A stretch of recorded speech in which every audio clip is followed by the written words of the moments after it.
right, welcome to The Explainer. Today, we're diving into the life of Savitribai Phule, an incredible woman who didn't just play by the rules of her time, no. She saw the rulebook, knew it was broken, and decided to write a whole new one from scratch.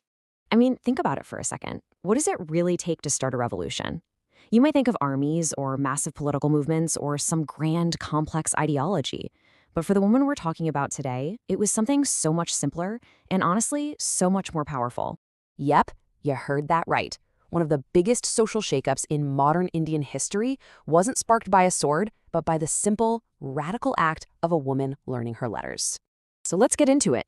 Who was this amazing woman? Well, Savitribai Phule is known today as India's very first modern female teacher, a social reformer who was way ahead of her time, and, get this, many now call her the mother of Indian feminism. This timeline really gives you a snapshot of her life, and wow, what a life it was. From her birth in 1831 to her death in 1897, every single one of these dates wasn't just a moment in her life. It was like a hammer blow against the walls of an unjust society. So, how did she go from being an uneducated child bride to the nation's first female teacher? Well, it wasn't by chance. It was a planned, deliberate act of rebellion that all started with her own education. You have to understand, back in 19th century India, this was the reality for so many girls, especially from lower caste communities like hers. For a woman to even think about an education, it wasn't just frowned upon. Some people considered it a sin. Her life was supposed to be completely mapped out for her. And this right here is so important. Her husband, Jyotirao, he didn't just teach her to read for her own benefit. He saw her potential. He saw a revolutionary. This was never just about one person learning. It was about training a general for the war on social inequality. So, with her own education and teacher training complete, Savitribai was ready to go. And what she did next was so bold, so audacious, it would literally change the course of Indian history. And it all kicked off on one specific, groundbreaking day. 1848. Burn this year into your memory. It is a massive turning point, not just for women, but for the entire subcontinent. This was huge. I mean, you can't overstate it. In a world that literally believed that educating a woman would bring disaster to her family, opening a school just for girls, that was a direct attack on the entire power structure. It was an act of pure defiance. But this kind of courage, it came with a heavy price. Every single day on her walk to that school, people attacked her. They threw mud, stones, even cow dung at her. She actually had to carry a spare sari with her so she could arrive, change into a clean one, and then, only then, begin to teach. Just imagine that for a second. That is resilience on a whole other level. But you think that stopped her? Not a chance. She didn't just stop at one school. In fact, all that opposition just seemed to make her more determined. Her mission was about to get a whole lot bigger. Together, they opened over 18 schools. And here's the really crucial part. They weren't just for girls. They were for anyone who had been locked out of the system. Dalits, Shudras, all the communities that had been denied knowledge for centuries. She wasn't just teaching them to read, she was handing them the keys to unlock their own chains. For Savitribai, education was never charity, it was liberation. And a mission like that, a mission of total liberation, well, it was just too big to be contained inside a classroom. Savitribai knew that if you really want to free people, you have to go after the root causes of their oppression, not just the symptoms. Just look at this list. Her vision for society was absolutely radical. She and Jyotirao started the Satya Shodak Samaj, the Truth Seekers Society, to fight the caste system. She opened a shelter for widows and rape victims to save them and their children from being cast out. She even organized weddings without any priests, based purely on equality. This wasn't just one issue for her. She was tackling the whole system. This was her motto, her call to arms, her war cry. Go. Get education. It was a simple, powerful command aimed right at the heart of the oppressed. She knew, she absolutely believed, that if people had education, they could finally see their chains for what they were and learn how to break them for good. So let's connect the dots. Why does the story of a rebel from the 19th century still matter so much to us today? Well, it's because the battles she was fighting are, in many ways, still being fought. The ideas she championed are more relevant now than ever. Today we have this term intersectional feminism. It's the idea that things like gender, caste, and class all overlap to create unique kinds of discrimination. Well, Savitri Bai was living and breathing this idea back in the 1800s, long before anyone had a name for it. She just knew you couldn't fight for women's rights without also fighting against the caste system. She was so far ahead of the curve. And her legacy? It's literally woven into the fabric of modern India. Her final act was dying while taking care of a plague patient. I mean, that just says everything about her character. Her radical ideas about equality went on to influence Dr. B.R. Ambedkar, the man who wrote India's constitution. And today, her entire life's work lines up perfectly with the UN's global goals for education and gender equality. So when we talk about Savitri Bai Phule, we're not just talking about a historical figure. We're talking about a timeless role model for courage, for compassion, and for true leadership. Her life is basically a masterclass in how one person, with enough conviction, can actually change the world. And that brings us right back to where we started. Savitri Bai's life gives us the answer to that big question. Her story is the ultimate proof that sometimes the biggest, most earth-shattering revolutions don't start with a loud explosion, but with the quiet, determined turning of a single page.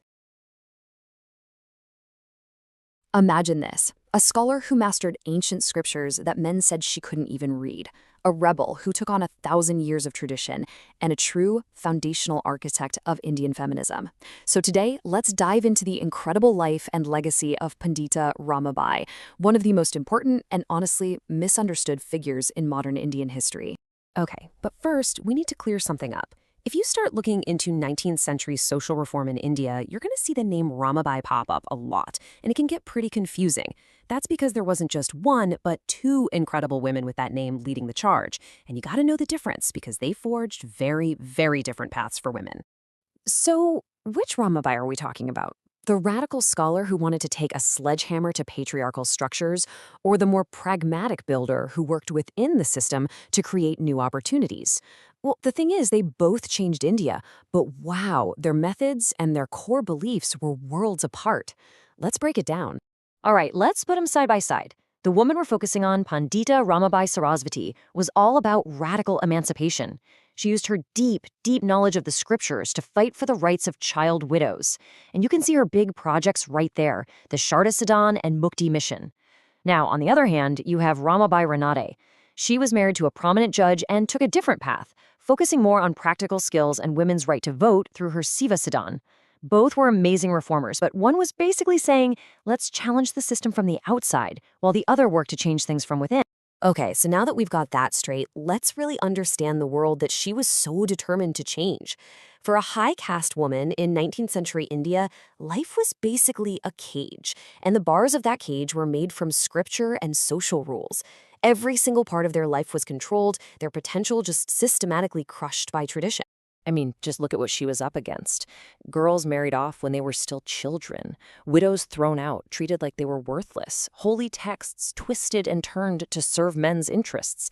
And here's the kicker, the real linchpin of the whole system, keeping women from getting an education. Because if you keep women illiterate, you deny them the tools to ask questions, to think for themselves, to even imagine a life where they had self-respect. This was the fortress Ramabai decided she was going to storm. And this is where she dropped an absolute bombshell of an idea. The oppression of women wasn't natural. It wasn't some divine plan. It was built. It was a system, socially engineered by men over centuries. Just that single insight, that patriarchy isn't a given, it's a construct, well, that became the intellectual fire for everything she did next. So you have to ask, right? How does someone born inside that cage find the key to unlock it, and then try to smash it for everyone else? Well, in Ramabai's case, it all started with an upbringing that was anything but ordinary. Her story, believe it or not, starts with her dad doing something totally radical. In 1858, she was born to a Sanskrit scholar who just defied convention and educated his daughter. He gave her access to knowledge that was forbidden to women. But this amazing intellectual foundation was soon tested by just immense tragedy. She lost her parents and then became a young widow herself, experiencing the brutal realities she had only read about. So you've got this incredible knowledge mixed with this deep personal pain, and that created an absolute force of nature.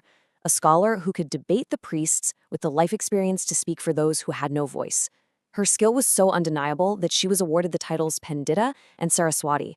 I mean, she was a recognized genius. Okay, so she's got this brain full of knowledge and a heart full of conviction. What's next? Well, she didn't just want to point out what was wrong. She was ready to build something new. She wasn't just going to tear down the old world. She was going to construct a better one. And her weapon of choice? Education. Not as a gift, but as a right. And her first big project? The Sharda Sadan, which she founded back in 1889. Just imagine that for a second. This wasn't just a school. It was a home, a sanctuary, where widows who society had deemed worthless could find safety and a real purpose. The goal here was total empowerment, from learning to read and write to gaining job skills, all of it designed to build the one thing they'd always been denied, their own independence. And she didn't stop there, not even close. The Mukti mission was a massive step up, becoming a haven for thousands of women and children, especially those left with nothing after the famines. But that core idea never changed. This wasn't about charity. This was about building self-reliance. So while she's literally building these safe havens, she's also launching this massive intellectual attack.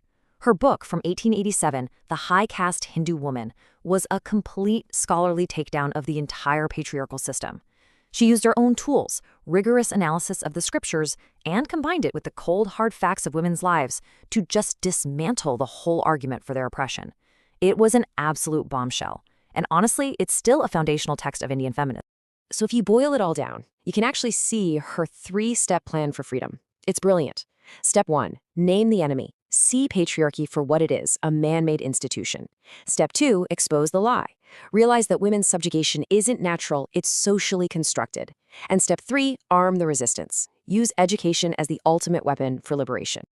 Look, Ramabai's legacy is all about liberation, for sure. But here's the thing about being a pioneer. You're gonna make some enemies. And her choices were every bit as radical as her ideas, which earned her fierce supporters and some really bitter critics. And the thing that really caused the biggest uproar? Her conversion to Christianity. For her critics, this was just the ultimate betrayal. They saw her as abandoning her culture, becoming a tool for Western missionaries. But from her perspective, it was the ultimate act of protest. It was her final, decisive break with the Orthodox Hindu system that she held directly responsible for the brutal oppression of women. But, despite all the controversy, her work is basically woven right into the fabric of modern India. Think about it. The core values we hold up in the Indian Constitution, equality, dignity, justice, Pandita Ramabai was on the front lines, fighting for those things for actual women, decades before they were ever written into law. And get this, her ideas aren't just important for India, they're totally global. Her entire life's work, fighting for women's education, health, and their right to make their own choices, it's a perfect match for what the United Nations now calls Sustainable Development Goal 5, gender equality. She was fighting for these goals more than 100 years ago. She wasn't just ahead of her time, she was literally building the future we're still trying to achieve. So if there's one thing you take away from all this, let it be this. Pandita Ramabai wasn't just a social worker, you see. She was a theorist of liberation. She came up with a powerful intellectual framework to understand oppression, and then she went out and built the institutions to tear it down, one woman, one book, one school at a time. And that's really what her story does, right? It leaves us with a challenge. She had the incredible courage to look at an unjust system, call it what it was, and dedicate her life to fighting it. So the question for all of us is, what are those things we just accept? The that's just how it is ideas in our world today that are just waiting for someone with her kind of courage to challenge them? All right, today we're diving into the life of Sarojini Naidu. Now, she was a woman whose voice went way beyond just poetry pages. I mean, she helped shape the very identity of modern India, a poet, a freedom fighter, and honestly, so much more. Let's get right into her story. So, you've probably heard her famous nickname, the Nightingale of India, or Bharat Kokala. And, this wasn't just some casual compliment. It was actually given to her by Mahatma Gandhi himself. He saw something special in your poetry, not just beauty, but a real powerful tool that could stir the hearts and minds of an entire nation. But here's the thing. That incredible voice of hers, it wasn't just for writing poems. And that really brings us to the big question we're tackling here. Was her voice only for poetry? Or was it singing a much, much bigger, more revolutionary song? Okay, Section 1, Poetry into Patriotism, the voice of a movement. This is where her art and her activism just completely merged. She literally transformed her poetic voice into this powerful instrument for patriotism, becoming one of the most important voices in India's entire freedom struggle. So let's start with her writing, right? Her foundation was built on major works like The Golden Threshold. What's so cool about her style is how she blended these classic Indian themes with English lyrical traditions. But even in her early stuff, when she was writing about love and nature, you can already see the patriot starting to emerge. She was writing about nationalism, about the real struggles of everyday people. And just look at this timeline. It shows her absolutely meteoric rise in politics. I mean, in 1925, she does something huge. She becomes the first Indian woman to be president of the Indian National Congress. Just 5 years after that, she's on the front lines leading protests. And by 1931, she's in London representing Indian women on the world stage. It's just an incredible, rapid transformation from poet to a major political powerhouse. Okay, let's zoom in on a really defining moment for her. Picture this, it's 1930. The Salt Satyagraha is in full swing, and it's shaking the very foundations of the British Empire. And then the leader, Mahatma Gandhi, is arrested. Suddenly, there's this huge leadership vacuum. The entire movement is at a critical point, right? They're facing down brutal authorities at the Dharasana salt works. They needed someone, a leader with just unbelievable moral courage to keep the nonviolent protests going, even when they knew violence was basically guaranteed. And who steps up to fill that role? Sarojini Naidu. She steps forward, takes over the leadership, and leads the raid herself, facing those brutal police attacks head on. Her courage was incredible, and it grabbed international attention. It really showed the entire world the fierce, unbreakable resolve of India's freedom struggle. Now for our next section, a champion for women, pioneering a new role. See, her fight for freedom wasn't just about national independence, no way. She was also this fierce, passionate champion for the rights of women, and that cause became a huge part of who she was. She was a total pioneer in this space. I mean, long before this was a mainstream issue, she was right there on the front lines. She co-founded the Women's Indian Association back in 1917 and even traveled all the way to London to demand the right to vote for Indian women. She just got it. She knew that a free India had to be an equal India. And here's a really important distinction to make, because it sometimes gets confusing. Well, Annie Besant was the first woman to lead the Indian National Congress. Sarojini Naidu was the first Indian woman to hold that position. And that was a massive milestone. It represented a huge step forward for Indian women in national leadership. Okay, next up, forging a new nation, from resistance to governance. Because her work absolutely did not stop when the resistance was over. Once India gained independence, her role shifted, and it shifted dramatically, from protests to the really hard work of governance and building a new nation. And then in 1947, she makes history. Again, she becomes the very first woman to be appointed governor of an Indian state. I mean, think about that. She shattered yet another glass ceiling, taking on one of the highest constitutional offices in a brand new, independent India. So as governor, what was her focus? Well, she worked tirelessly to unite the different communities in her state, especially Hindus and Muslims, which was so crucial during a time of incredible social tension. She played a key role in setting up democratic institutions, and really, her leadership was the perfect symbol of India's journey from a colony to a self-governing nation. All right, our final section, her enduring legacy, why she still matters. So after a life packed with so many firsts and so much impact, what is her legacy really? Why does Sarojini Naidu still matter so much to us today? You can really break it down into a few key areas. Historically, she's an absolutely essential leader of the freedom struggle. Socially, she's a foundational pioneer in the fight for women's rights. And in terms of leadership, well, she's just a timeless example of how real moral courage and the power of a great speech can mobilize millions of people. And maybe her own words capture her vision best. She said, "A country's greatness lies in its undying ideals of love and sacrifice that inspire the mothers of the race." For her, this wasn't just some beautiful, poetic thought. It was the actual guiding principle for her entire life's work. So we'll leave you with this final thought. The life of Sarojini Naidu really makes you ask, how can a single voice, just one person, manage to unite art, activism, and the very soul of a nation so powerfully? It's an incredible legacy and one that is definitely worth thinking about. When we think of India's freedom struggle, one name usually jumps to mind first, Mahatma Gandhi. But right there with him, there was a partner in the revolution, a leader whose strength was often quiet, but was absolutely fundamental to the cause. So today, we're going to pull back the curtain on the incredible life of Kasturba Gandhi. All right, let's just jump right in with a question that I bet is going to surprise you. We all know Mahatma Gandhi as the father of nonviolent resistance, right? The philosophy he called satyagraha. But who taught him his first lesson? Was it some great philosopher, a political mentor? Think about it. The answer, in his own words, it was his wife. That's right.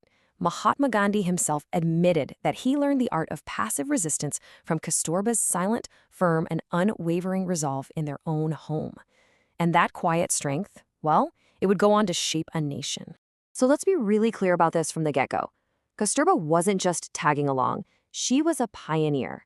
Her moral courage, the strength she showed in her personal life, literally became the blueprint for a philosophy that would take on the entire British Empire. She was, for all intents and purposes, the very first satyagrahi. In this slide, it just lays out their partnership perfectly. While the Mahatma was focused on the big national strategy, being the public face of the movement, Kasturba was its moral backbone.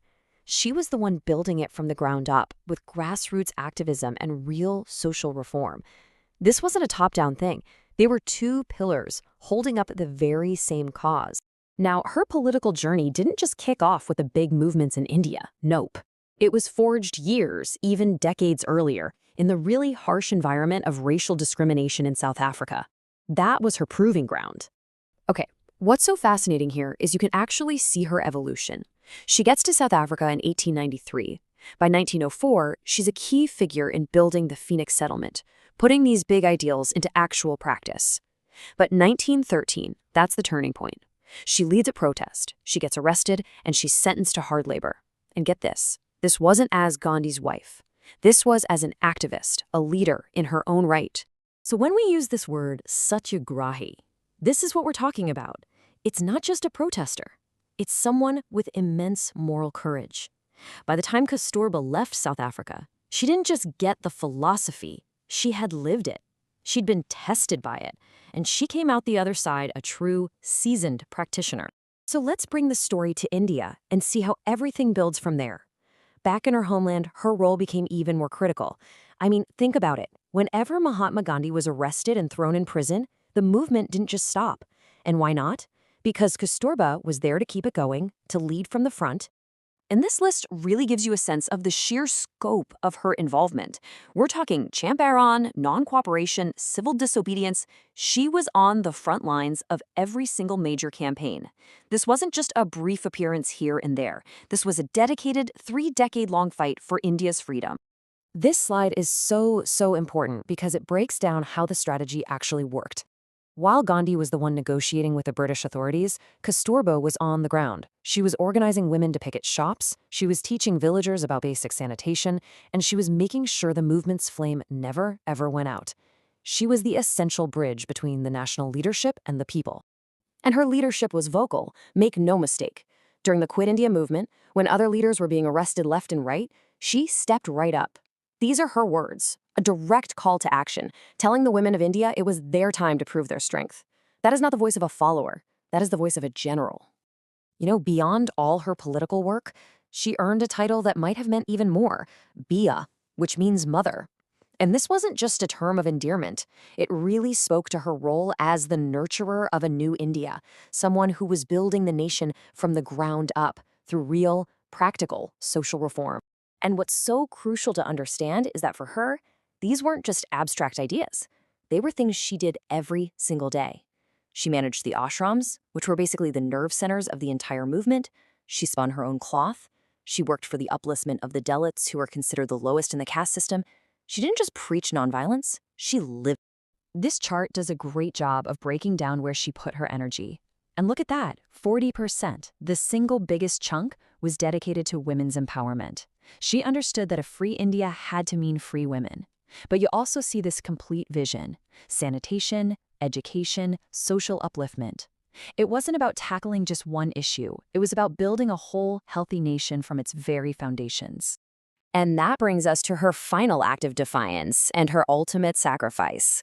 Her entire life was this masterclass in quiet courage, and her death was no different. In the end, she became a martyr for the very nation she had worked so tirelessly to build. In 1942, Gandhi was supposed to speak at a massive rally, but he couldn't, so she was going to do it in his place. For that act of defiance, she was arrested. She spent the last 2 years of her life as a prisoner, and on February 22, 1944, she died in captivity. She died a political prisoner, a soldier who fell on the battlefield. So, after all that, what are the big takeaways from her incredible life? Well, this table sums it up perfectly. She showed us that women are absolutely central to political change, not just side characters. That real strength is often quiet, resilient, and built on moral courage. And that you build a great nation from the ground up, in the villages with sanitation, education, and empowerment.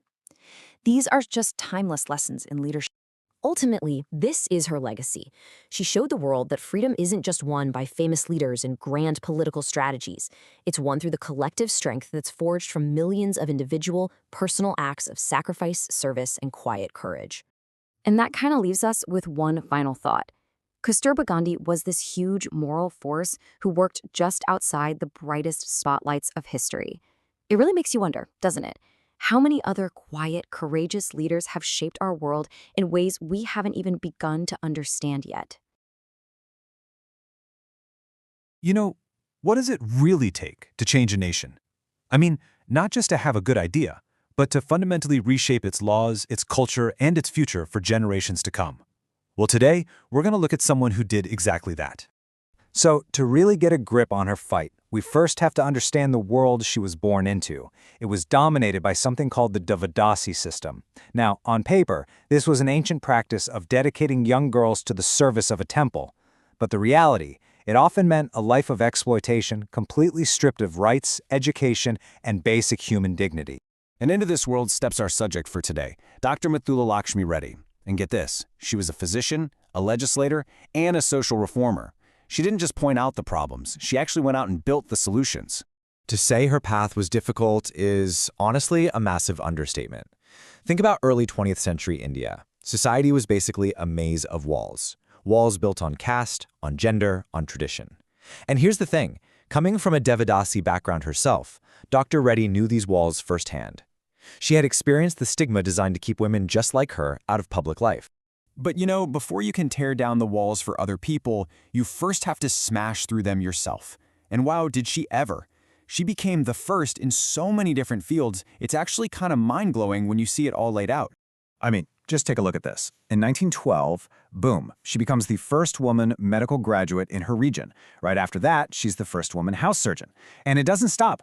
A little over a decade later, in 1927, she completely shatters this huge political barrier, becoming the first woman legislator in British India. And then, and this is a big one, the first woman deputy president of any legislature in the entire world.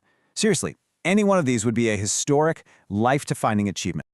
So with this incredible platform she'd built for herself, she turned her focus to her most personal and profound battle, the fight for dignity. For her, taking on the Devadasi system wasn't just some political campaign.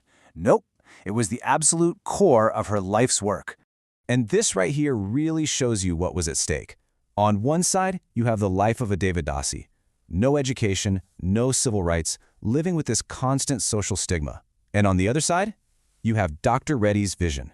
And it was so clear, so powerful, a future built on dignity, on education, the right to marriage and property, a life of freedom.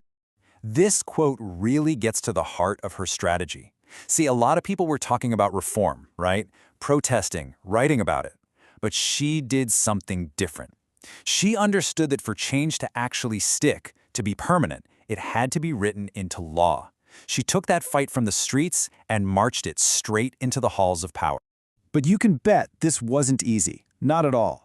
She introduces the bill, and right away, she's hit with this huge backlash from conservatives who called it an attack on tradition.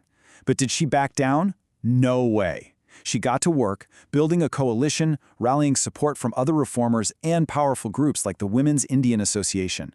And all that persistence, it finally paid off, culminating in the landmark Madras Devadasi Act. But Dr. Reddy was smart. She knew a law is just words on paper unless you have the social structures to back it up. So after her legislative wins, she dedicated herself to what she called constructive work, which was all about building the actual institutions needed to support the very women and children her laws were meant to protect. And you know, one of her most enduring legacies was actually born from a deep, personal tragedy. She lost her own sister to cancer, and as a doctor, she knew it was a disease that could have been treated. That loss, well, it ignited a whole new fire in her. So, faced with that kind of loss, being told that people just die of cancer, what do you think her response was? Her response was to build. She didn't just grieve, she turned that grief into action. She founded the Ajar Cancer Institute, which is still a premier cancer center in India today. She established the Avai Home, a safe haven for destitute women and girls. And she co-founded the Women's Indian Association to keep the fight for equal rights moving forward. She literally turned her pain into concrete, life-saving institutions. And we have to talk about her moral courage. This is huge. In 1930, right at the peak of her political influence, she resigned from her post. Why? To protest the arrest of Mahatma Gandhi. Just think about that. She chose her principles over her position, proving that her commitment was to justice, not just a job title. So you might be thinking, okay, why are we talking about a reformer from a century ago? Well, the truth is, her work, her methods, her vision, they have never been more relevant than they are right now. Just look at how her actions still echo today. Abolishing the Devadasi system, that was a monumental victory for human rights, period. Founding the Cancer Institute, she was a pioneer of public health care with a focus on women. Her fight for education, that laid the groundwork for what we now call Sustainable Development Goal 5, gender equality. And her method of using the law for reform is basically a blueprint for activists and policymakers everywhere. In 1956, the nation officially recognized her incredible contributions, awarding her the Padma Bhushan. That's one of India's highest civilian honors. It was a fitting tribute to a life that was completely dedicated to building a better, more just country. So in the end, Dr. Reddy saw a world of walls, and she used every single tool she had, medicine, law, and just sheer determination to tear them down. Her life's work is this incredible reminder of how one person can use their power to dismantle injustice, which of course leaves us with one final thought. What will we do with ours?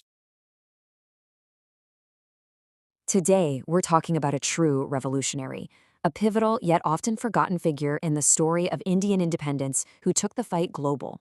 Her name was Madam Bhikaji Cama. But first, let me ask you a question. Who do you think was the very first person to raise a flag for India on foreign soil? The answer might not be who you think, and to find it, we've got to go back over a century. Okay, so let's set the scene. The year is 1907. We're in Stuttgart, Germany, and something is about to happen. A moment of pure defiance that will send ripples all the way around the world. So let's dive right into this one iconic moment. It's all about a flag and how it became this incredibly powerful symbol for a nation that was just desperate to be free. I want you to just picture it. A huge international conference packed with delegates from all over the globe. And then a single woman from a colonized nation, India, walks up to the podium. That was Madam Cama. And trust me, she wasn't just there to watch. She was there to make a statement, a big one. With just unbelievable courage, she unfurls this flag and says these words. Can you imagine the power in that room? This wasn't just a speech. No, this was a declaration. She was telling the entire world that India's fight for freedom was real. It was happening, and now it had a symbol. And the flag itself is just fascinating when you break it down. Every single element was a message. You had the 8 lotuses for the 8 provinces of British India, Vande Mataram, which was the rallying cry for nationalists, and then the sun and the crescent moon, a really powerful symbol of Hindu-Muslim unity in this shared struggle. So you see, this was way more than just a gesture. It was an absolutely brilliant strategic move. By doing this in Stuttgart, in front of the world's media and leaders, Madam Cama put the Indian freedom struggle on the international map. She forced everyone to pay attention. But who was this woman? I mean, how does someone born into a life of privilege end up becoming one of India's most passionate revolutionaries? Well, let's dig into her story. She was born Pikaji Rustam Kama back in 1861 into a very wealthy Parsi family in what was then Bombay. Her life really took a turn, though, in 1896. There was a horrific bubonic plague outbreak, and she threw herself into volunteer work. It completely wrecked her health, and in 1902, she went to London for treatment. That trip, it changed everything. Because it was there, in London, that this political fire inside her was truly lit. She started working as a private secretary for Dadabhai Naoroji, a major nationalist figure, and quickly fell in with the circle at India House, which was basically the headquarters for Indian revolutionaries in exile. This is where her mission really starts to take shape. Now, as you can imagine, the British started watching her very closely in London. So she shifted her base of operations to Paris. And from there, she became this unstoppable force, leading the fight for independence from thousands of miles away. And she was absolutely not working alone. You've got to understand, she was part of this incredible revolutionary team. People like Shamji Krishnavarma and V.D. Savarkar, who actually helped her design that famous flag, were her collaborators. She brought the financial backing, and crucially, she was the movement's powerful international voice. Her weapons of choice were words and ideas. I mean, look at this.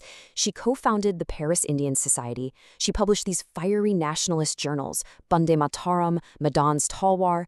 She was a master of propaganda, finding clever ways to smuggle all this revolutionary literature right past British censors and into the hands of activists back home. And to really get just how radical she was, you have to look at the bigger picture. At the time, a lot of Indian nationalists were pushing for gradual reforms, for something called dominion status within the British Empire. Madame Kama? Not a chance. Her demand was absolute, complete independence, and she believed it should be achieved through revolutionary action. For her, there was zero room for compromise. But this level of dedication, this unwavering commitment, it came at a huge personal cost. And it's what cemented her legacy as a true icon of sacrifice and inspiration. For all this tireless work, she earned this incredible title, the Mother of the Indian Revolution. And it's so fitting, right? It perfectly captures her role in nurturing the movement, funding it, and giving it a voice on the world stage when it needed it most. Of course, the British Empire saw her as an enormous threat. They declared her a political offender, seized her property back in India, and did everything they could to cut her off. They even told her she could come home, but only if she signed a paper renouncing her revolutionary work. She refused, flat out. And that refusal, it cost her over 30 years in exile. 30 years! Just let that sink in for a second. 30 years fighting for a country she wasn't allowed to set foot in. Finally, in 1935, when she was frail and very ill, she was allowed to come back to Bombay. After this lifetime spent fighting from abroad, she passed away quietly in her homeland just a year after her return. You know, the life of Madame Kama really leaves us with this one profound question. What does it actually take to fight for a home that you can't even go back to? Her story, her sacrifice, it really makes you think about the true price of freedom. Welcome to The Explainer. Today, we're diving into the absolutely incredible story of a woman who left her entire world behind to dedicate her life to a nation that wasn't her own by birth, and in the process, help shape its modern identity. So let's just start with the big question that seems almost unbelievable, right? How on earth did an Irish woman become known and loved as the mother of the people in India? Well, her story, as you're about to see, is the answer. To get a handle on who she was, you have to start with her name, Nivedita. It was given to her by her spiritual guide, and it means the dedicated one. And honestly, this wasn't just a name change. It was her life's entire mission statement, something she lived out every single day. All right, so let's get into this amazing transformation. We have to start with her life before she ever set foot in India. This timeline really maps out the seismic shifts in her life. She was born Margaret Noble, an established educator in England. But then, in 1895, she meets Swami Vivekananda, and that moment, it changes everything. In just 3 short years, she leaves her whole life behind, travels to Kolkata, and is essentially reborn as Nivedita, the dedicated one. So what's her first act of dedication? Well, she looks around and immediately hones in on a huge, fundamental need, education for girls, who at the time were almost completely shut out from it. And you know what's so fascinating here is that this was so much more than just a school. She wasn't just teaching reading and writing.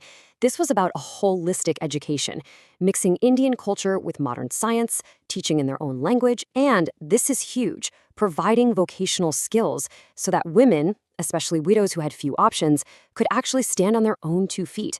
This was about building a whole new generation of empowered Indian women. And this right here, this was the core belief driving everything she did. For her, empowering women wasn't just some nice social project. No, it was the absolute key to regenerating the very soul of the nation. Okay, so let's see how this dedication she had explodes out of the classroom. First into the disease-ridden streets of Calcutta, and then right into the very heart of the freedom struggle. So when a deadly plague hits Calcutta in 1899, Nivedita doesn't think twice. She is right there on the front lines, literally cleaning the slums with her own hands, nursing the sick.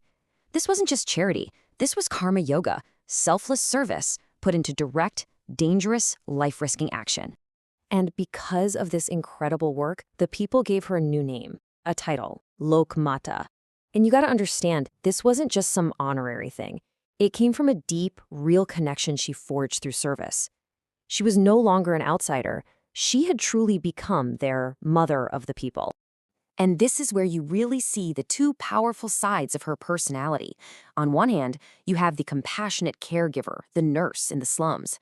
And on the other, a fiery nationalist, a fierce critic of the British Viceroy, a huge supporter of the movement to boycott foreign goods, and she was even connected with secret revolutionary groups. Two sides of the same dedicated coin. But it didn't stop there. Beyond the politics and the public health work, Nivedita became this amazing catalyst for India's cultural and scientific renaissance. She was pushing the country to find its own authentic voice.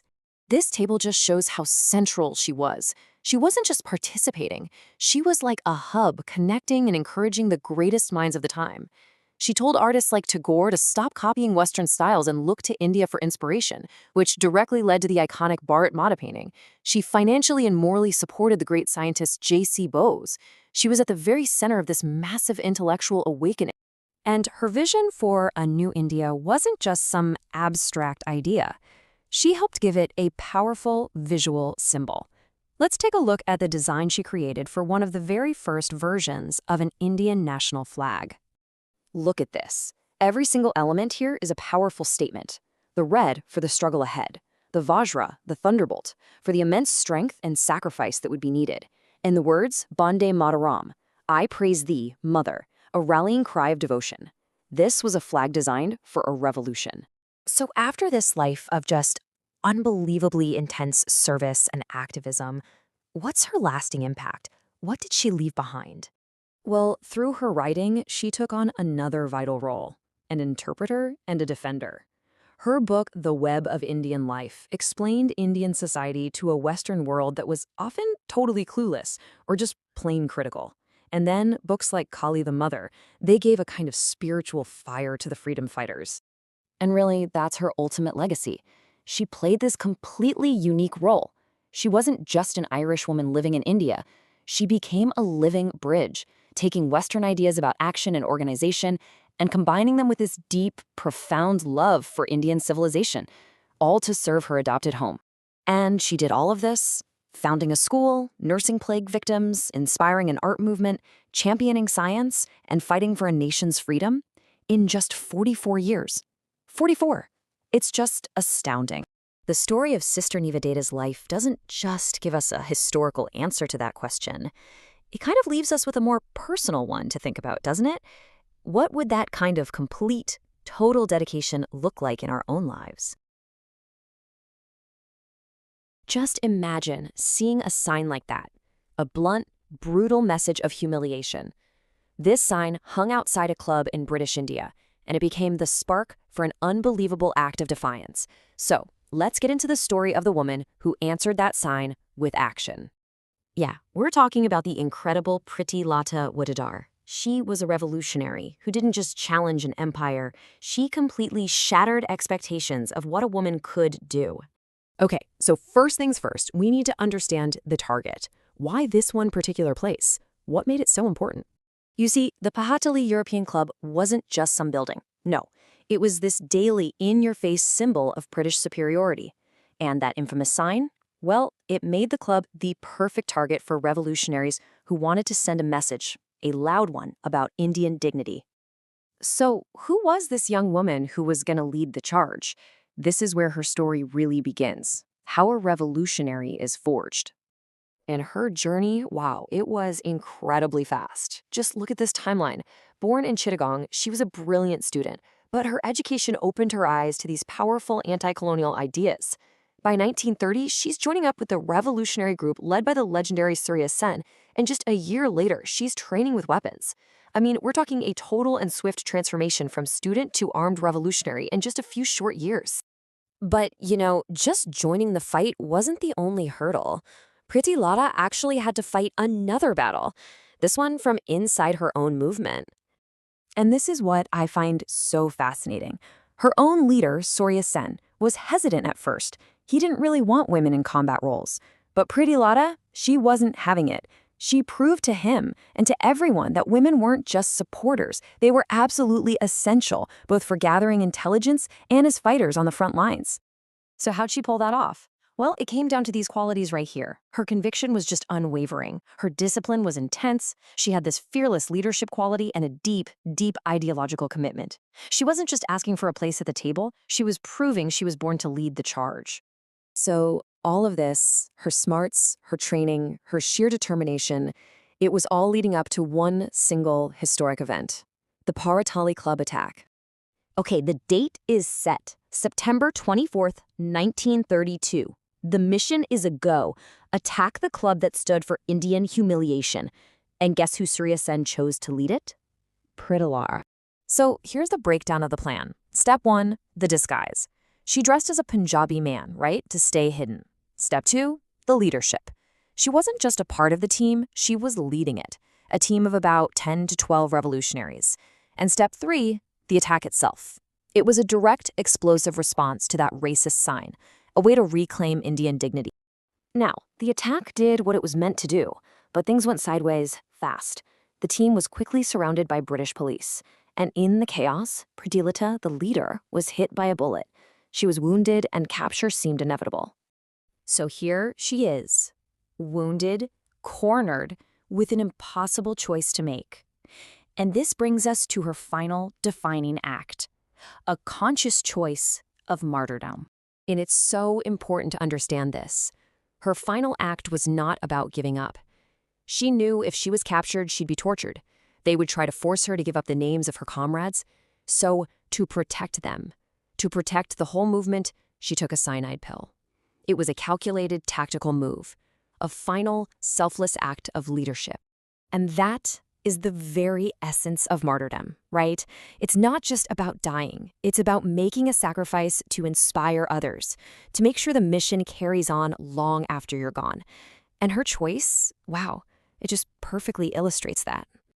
And get this, she was just 21 years old. Let that sink in for a moment. 21. Such a short life, right? But her legacy, it would echo for generations. So let's talk about that unforgettable legacy. You can really break her impact down into 3 key areas. First, she became this incredible symbol of courage, inspiring so many young people and especially women. Second, she was a true pioneer. She proved that women could be leaders in an armed struggle, not just helpers. And finally, she became this anti-imperialist icon. Her story is now a crucial part of India's fight for freedom. But, it wasn't just her actions that left a mark. She also left behind some incredibly powerful words. In a letter she wrote right before that final mission, she posed a question that was, frankly, revolutionary for its time, and honestly still hits home today. She wrote, "I wonder why there should be any distinction between boys and girls in matters of serving our motherland. If boys can join a revolution, why can't girls?" With that simple, powerful question, Priti Lata Wadadar wasn't just challenging a colonial empire. She was challenging the patriarchal norms of her own society. And she leaves us with a legacy that really makes you think, doesn't it? It asks all of us to reconsider the limits we put on who gets to be a hero. Today, we're diving into the incredible story of Aruna Asaf Ali, a woman who, at a nation's most critical moment, stepped out of the shadows and right into the center stage of history. I mean, think about it for a second. The single biggest push for your country's freedom is about to kick off. The energy is just electric. But then, overnight, every single one of your leaders is gone, arrested, jailed. The movement is essentially decapitated. So what do? What happens next? Well, on that day, August 9, 1942, a single act of defiance provided the answer, and it made sure that the fire of revolution was not going to be put out. All right, so let's get right into that defining moment. We're talking about the launch of the Quit India movement.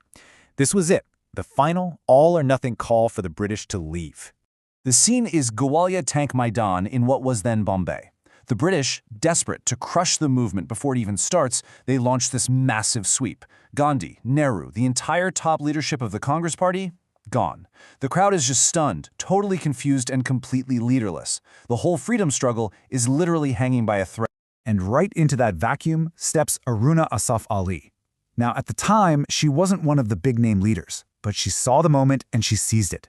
She walks right onto that stage, presides over the session, and hoists the Indian national flag high for everyone to see.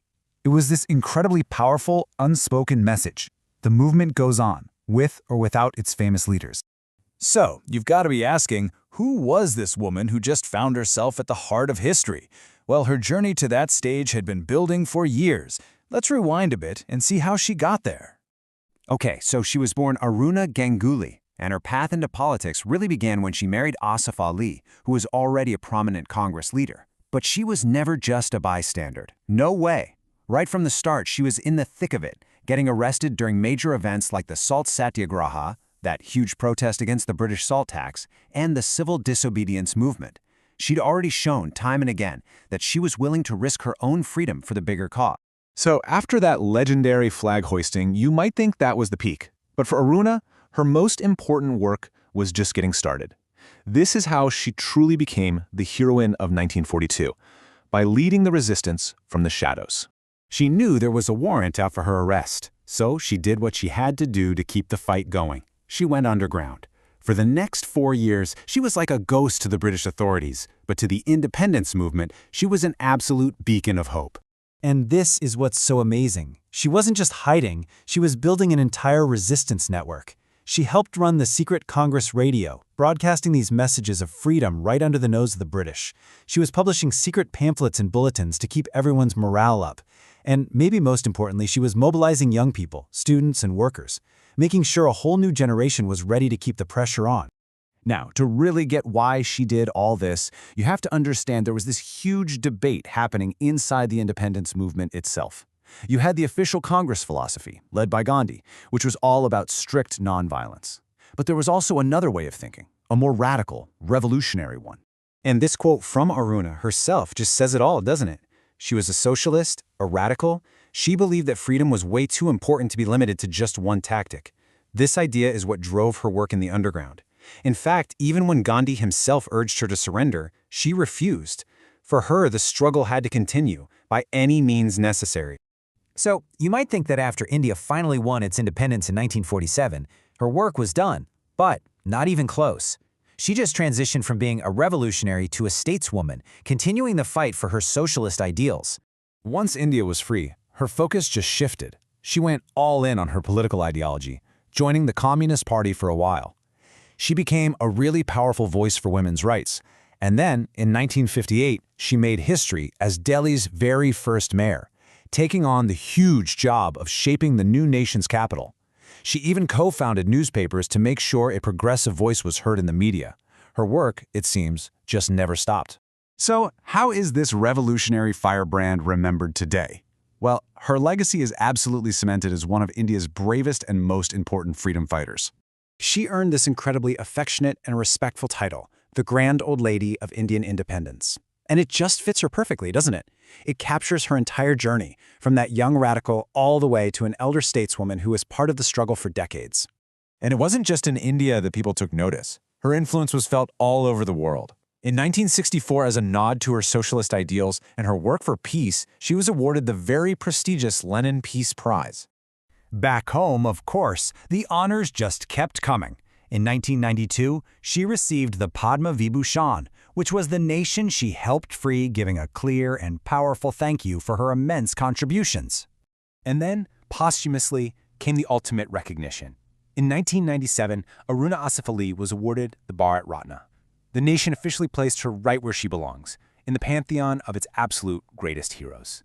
And that brings us right back to where we started. One person, one flag, one single moment of pure guts at Gawalia Tank Maidan.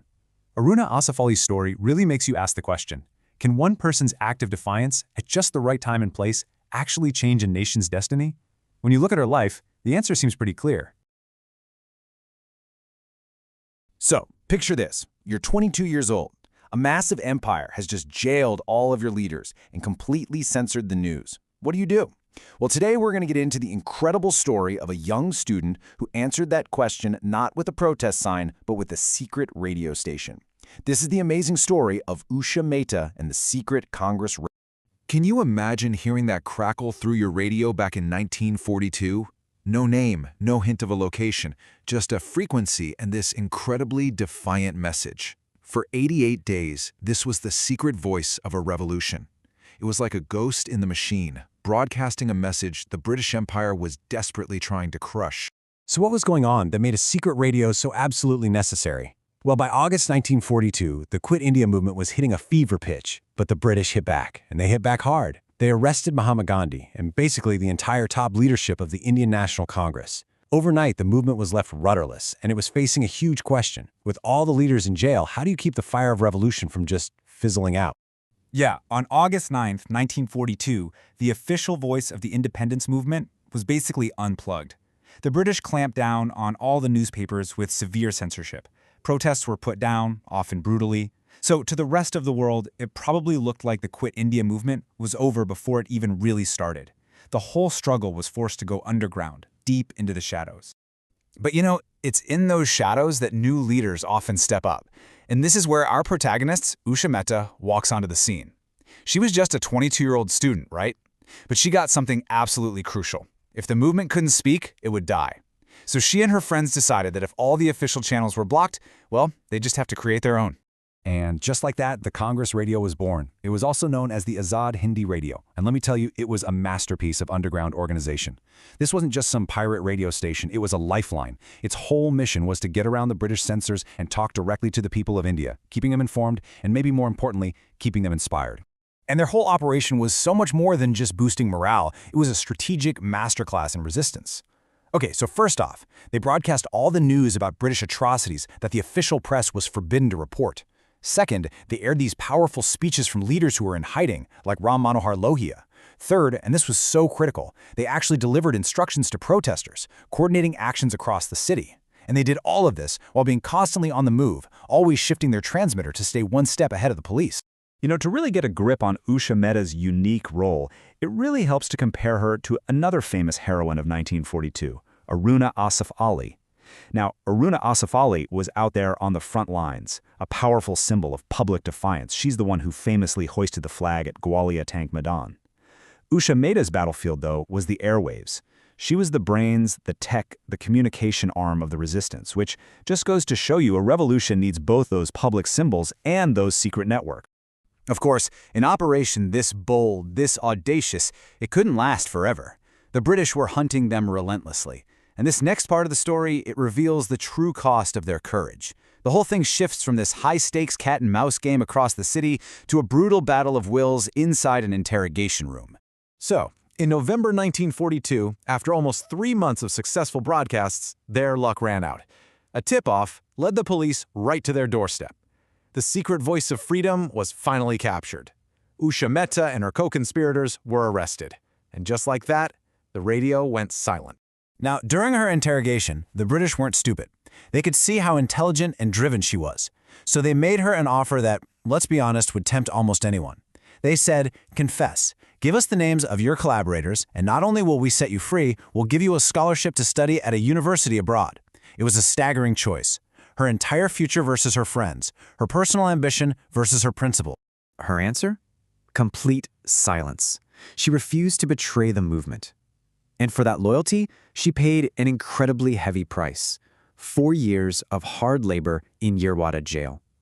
You see, her fight for freedom didn't end when she was arrested. It just entered a new, much more personal and painful phase.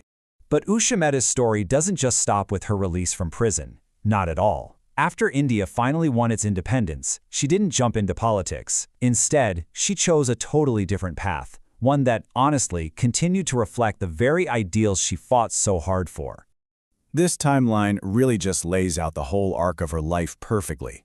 From her birth in 1920 to that pivotal, life-changing moment in 1942, her release in 46, and then this long, distinguished career as an academic, which eventually led to her receiving one of India's highest civilian honors, the Padma Vibhushan, in 1998. Her life was just one of consistent, unwavering purpose. And that purpose was deeply, deeply rooted in Gandhian principles. She dedicated her entire post-independence life to studying and teaching the exact philosophy that had guided her as a young freedom fighter. By becoming a respected professor and even heading the Gandhi Smarak Nidhi, a memorial trust, she made sure that the ideals of the freedom struggle would be passed down to new generations. So why are we talking about a secret radio station from over 80 years ago? Well, because the echo of Usha Mehta's voice, her courage, her incredible ingenuity, it carries some powerful lessons that are, I think, more relevant today than ever before. Here's the key takeaway. What Usha Mehta and her friends proved is that controlling the narrative is a massive form of power. In a world full of censorship and propaganda, just broadcasting the truth becomes a revolutionary act. Communication isn't just about reporting on the resistance, it is the resistance. And her legacy is still being studied today, for sure. For historians, she highlights the vital role of the underground movement. For society, she's this incredible example of the huge impact young people can have. And in ethics, wow. Her refusal to betray her friends remains this profound case study in pure integrity and moral courage. So we'll end with this question.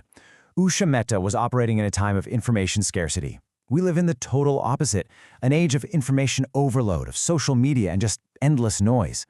Her story really forces us to ask ourselves, in this crazy modern world, what does it actually take for a single, truthful, courageous voice to break through all that static? And maybe more importantly, what's our responsibility to listen for it?